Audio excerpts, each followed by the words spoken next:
আমরা ঈশ্বরের বাক্যে যাব। আমরা অনেকে বাপ্তিস্মা নিয়েছি, অনেকে বাপ্তিস্মা নেইনি, তাই তো?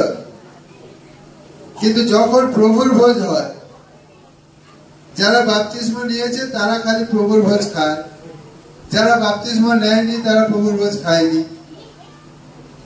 যারা প্রভুর ভোজ খায় না এইরকম একজন কেউ উঠে দাঁড়ান। প্রভুর ভোজ যারা বাপ্তিস্মা নেয়নি অথচ প্রভুর ভোজ খায়নি বলে তাদের মনে কি কোনো কিছু মনে হয় না? মেন বিষয় হচ্ছে কি, যে যখন আমরা কোথাও কারোর বাড়িতে যাই না, তো খাওয়া দাওয়া হলে তো সবাই খায়, হ্যাঁ কি না?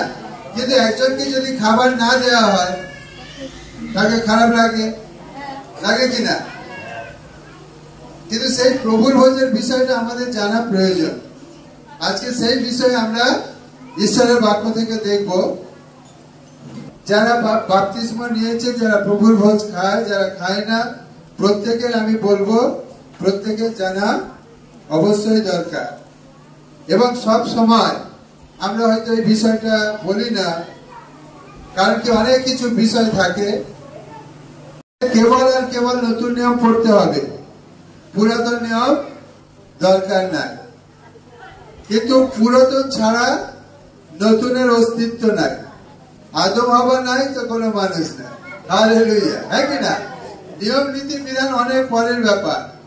তা যদি আমরা প্রভুর ভোজে বিষয়ে ভালো করে বুঝতে গেলে আমাদের জানতে হবে, কয়েকটা প্রশ্ন আমাদের জানা দরকার। Why did Jesus institute the Lord's Supper? অর্থাৎ প্রভু যিশু কেন প্রভুর ভোজ তিনি করেছিলেন? একটা প্রশ্ন, কেন? দ্বিতীয় হচ্ছে, what are the celebrating through this? আর এই প্রভুর ভোজের যে উৎসব কেন পালন করা হয়, কি জন্য পালন করা হয়? এই প্রভুর ভোজের তাৎপর্যটা কি? কেন প্রভুর ভোজ করেছিলেন, কি কারণে করেছিলেন, কেন আমরা কি জন্য করি, আর এর তাৎপর্যটা কি? এই পৃথিবীতে এই প্রভুর ভোজের উদ্দেশ্যটা কি, সেই বিষয়ে আমরা দেখব। যখন ইসরায়েল জাতি ছিল, কোথায় ছিল? যখন মিশরে দাসত্ব করছিল। আর মোসেস সেখানে নবম আঘাত দিয়েছে, এবার দিতে যাচ্ছে দশম আঘাত। কারণ মিশরের রাজা তিনি ইসরায়েল জাতিকে মুক্ত করতে চাইছেন না। সেই কারণে ইসরায়েল জাতির কাছে ঈশ্বর একটা কি দিল? প্রমিস করলো, প্রতিজ্ঞা করলো, কি? যে তোমাদের বাড়িতে কি করবে? মেষ শাবক হনন করবে, মানে কি হত্যা করবে, করে কি করতে হবে? ওই রক্ত দরজার বাজুতে বা কবাটে সেই রক্ত লিখে মানে দিতে হবে। হালেলুয়া। আর কি করতে হবে? সেই মাংস, যে ছাগল বা যে ভেড়া বলি দেওয়া হয়েছে সেই মাংসগুলো খেতে হবে, আর ও রক্ত দরজার বাজুতে লাগিয়ে দিতে হবে। এটাকে কি বলে? নিস্তার পর্ব। কি বলে এটাকে?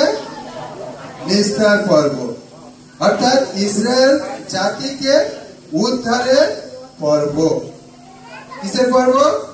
উদ্ধারের পর্ব। কেন রক্তের প্রয়োজন? কেন না, রক্ত সেচন ব্যতি রেখে পাপের মোচন হয় না। আর সেই জন্য ইসরায়েল জাতিকে ঈশ্বর বললো, তোমরা পশু মারো আর দরজার বাজুতে সেই রক্ত লাগিয়ে দাও আর মাংস ভোজন করো। এটাকে বলে নিস্তার পর্ব, ইংরেজিতে বলে পাস ওভার। তারপরে প্রভু যিশু যখন এই পৃথিবীতে ছিলেন, কত বছর বেঁচে ছিলেন? 33.5 বছর তিনি বেঁচে ছিলেন। আর ঈশ্বরের রাজ্যের বিষয়ে তিনি কাজ করেছিলেন কতদিন?